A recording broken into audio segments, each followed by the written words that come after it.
Hi everyone, it's Karsten. Today we're going to be tying a simple Paraloop dry. I love to tie and fish these patterns, they're often overlooked, so let's tie a Paraloop dry. The hook we have in the vise today is an Ahrex FW500. It's a size 10 dry fly hook. Starting our thread foundation slightly behind the eye of the hook, touching turns, travelling to the hook point, we're using 8/0 Semperfli wax thread in orange. I'm using orange for the contrast so that it shows up nicely in terms of the dubbing. We're going to snip that off, flatten our thread because we want to keep everything nice and slim at the rear of the fly, and proceed to our tail tie-in point, which will be on the straight portion of the shank of the hook. So just touching turns, keeping everything nice and slim back here till we reach the tie-in point and flattening our thread again. The tailing material we'll be using today is this beautiful Whiting Farms CDL in dark Pardo. We're going to preen some of these hackle barbs out at 90 degrees by stroking them back. Gather those barbs and we're aiming for about a dozen. I'm going to strip those off, cut the curly bits off so that they don't misalign. Using our hook shank to measure the length, we're aiming for a generous tail, including the eye and the shank of the hook. In a perfect world, we'd have long enough stubs that we can tie these down the entire length of the hook. We're going to hold these stubs in close to perpendicular. It creates a point of intersection, and you want your thread to come over those materials where the material crosses the hook, and that pins them in place nicely. We're going to allow our thread torque to carry that on top of the hook, and we're going to do touching turns. It's quite important to keep the material on top. We don't want to put tension on when we're going away from ourselves. We want to just do soft tension over and then apply the tension towards and up to keep everything on top of the hook and spread evenly. Because we're going to fan this tail out. We're tying into the point where the hook starts to bend, and just going to mash our fingernail up there and splay those tails nicely.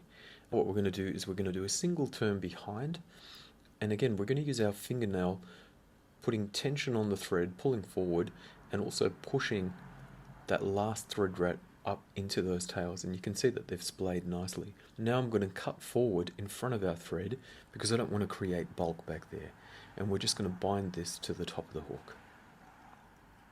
I'm going to come forward all the way, keep the uniformity. What we would be doing in a perfect world is we'd have long enough stubs on those barbs that we would reach all the way forward, but I'm going to come back to that point. I allowed that to cord up a bit so there'd be more volume and even things out. Now I'm going to flatten my thread, bind over these stubs again to the rear, and go to about where the hook point starts. The dubbing that we're using today is a Tiewell Premium Dry Fly dubbing. The shade is a light dun. It darkens up a fair bit when you apply floatant. It's a superfine natural dubbing. With any dry fly dubbing or superfine dubbing, when you grab a clump and pull that away, you just want a small amount. You can see there as it's pulling away, the thinnest part is the part that you're pulling away comes to a point, so it's almost a taper. We want to reverse that, so the portion that we grab to pull that away from the hank is facing the bottom. The thin part with the taper is nearest the hook shank. Apply that near the point, dub that on in a clockwise fashion. I almost just want to paint the thread or colour the thread. You don't need much material, aiming for a skinny body. Once you've dubbed that, the reason we left this bare portion of thread is that we can now carry this back and cut back to the point that we want the dubbing to begin. We can now come around the back of those tails again for good measure, just to make sure that they stay in place. And now I'm going to come up and forward. This is quite tightly dubbed, and I'm going to try and angle my wraps, and I don't mind a little bit of thread showing through. And then I'm going to start coming more upright and more upright until I'm almost at 90 degrees, and now I'm at 90 degrees. And this is giving us our carrot shape, and these last wraps are kind of really just bunching up to each other, and it's corded up somewhat, so I'm just going to pull that out again and straighten it. Coming forward to the point that we want our thorax to begin, creating that carrot shape. This is quite a long hook. The hackle that we're using today is a Whiting Farms Hebert Minor. It's a Grizzly variant in a saddle. It's a gorgeous hackle. We're going to preen away some of these barbs at 90 degrees at the base of the feather, and we're just going to expose a little bit of bare rachis. And you want enough of this rachis so that you can tie it down the entire length and keep that uniformity. And what we're going to do is we're going to tie this in quite close. We don't want much bare rachis to begin with because we want the hackle to start almost immediately. I've left the rachis a little bit long there, so I'm just going to trim that off to length and bind it the entire length and back again. It's important that we flatten our thread at this point. And what we're going to do is we're going to create essentially a post to wrap the hackle onto. We're going to do this by doing a very similar thing to when we're creating a dubbing loop. We're going to come around our index finger once. And because it's such a thin thread, we could go 2 or 3 times, but we're going to come around the hook and the finger twice. And now I'll do 1 turn, and you'll notice that the loop is split apart, so the 2 legs aren't close together. So what we're going to do is we're going to try and come around both legs with this bobbin, and I'm going to try and do this in a way that I can show you what I'm doing without my fingers in the way. So I'm just going to gather that to the top. You can see I'm going to come around all the way once. Now I'm going to do the same thing, and this would be a lot quicker and easier if I wasn't trying to show you exactly what I was doing, but for demonstration purposes, so I've just lifted that bobbin up and I come up and over a second time. And what that's done, now I carry that to the top and come around the hook shank once. You can see there it's gathered up that the 2 legs into a V. It's brung them to a point. And if we hold this taut, this nice V shape is going to mean that our hackle is going to travel down. Each wrap is going to snug up to the next wrap. And now we just proceed. You can either use your materials finger, which I'm using, or you can trade grips and use your tying finger. I just have a preference for using my tying materials finger, whichever you choose. There's not a right or wrong way of doing it, whatever you're comfortable doing.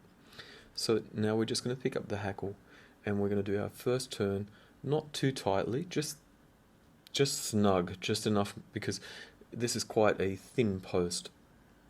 I don't want to over hackle this fly, so I don't mind if I'm slightly short. I've seen a lot of tyers online that talk about having enough material to cover from the tie-in point to the front of the hook. Essentially, we're going to pull this forward like you would a wing case. I don't think that is as important as having the right amount of hackle to float the fly. I don't want to overdress this pattern. So that's more than enough, and now I'm going to come back down through that. So up the post, and now down the post. Just doing a few turns all the way down until I reach the bottom of my hackle. And now I'm keeping tension on that hackle. I'm going to pick up my bobbin, and what I'm going to try and do is make my thread come up and over only the hackle that I'm trying to trap in place. And I'm going to keep the tension on there, not releasing the tension. I'm going to do 1 more wrap, and you can actually preen everything out of the way if you like. It doesn't matter if we trap 1 or 2 barbs, it's not the end of the world. Now I'm just going to pull everything back and out of the way and do 2 security wraps to put everything in place. Cut that hackle off. We've got more than enough hackle to tie a ton of these. Grab a little bit more of our Tiewell premium dry fly dub, and we're not so worried about creating a smooth taper. We want to build up a little bit of bulk for our thorax. Build this up slowly. You don't want to sort of just try and put too much material on. If you put too much material on, you're going to not end up with a tight dubbing rope, and we want to end up with a tight dubbing rope. You can always add more, but it's quite hard to remove. Keep adding small amounts, adding it to that noodle until it's the shape that we wanted.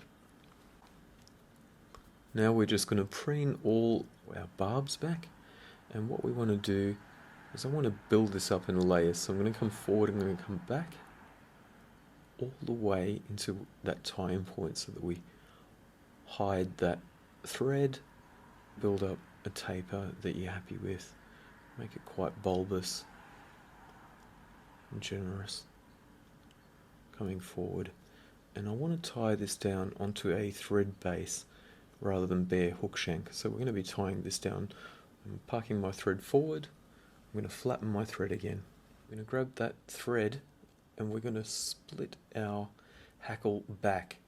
If you wanted to compress this hackle, you can by pinching the thread and running your fingernails down, but we've keeping that V shape taut as we wrap our hackle has made those hackle wraps butt up to each other nicely. So I want to pull this forward across the center on the near side of the hook, and I'm just going to do one wrap with my materials hand up and over. I can let go of that if I like, and a second turn. This is just to position 2 thread wraps, pulling that forward, keeping it tight. I'm just going to do 2 more wraps, one and a second wrap, keeping it tight and just really pulling really hard and keeping it tight. Now I'm just going to make sure that the hackle barbs are out of the way. Pull this all back. We're actually going to bind over that tag. What we did is we bound that down facing forward, pulled it back so that it's actually doubled over and it'll never pull out. I'm just going to feed my scissor tips in there and do a push cut. Make sure everything's in place, and now we're going to go into a whip finish and flattened our thread, do a simple 3-turn whip finish, trying not to trap any barbs, travelling from the rear to the front of the hook. Pull that up and do a push cut.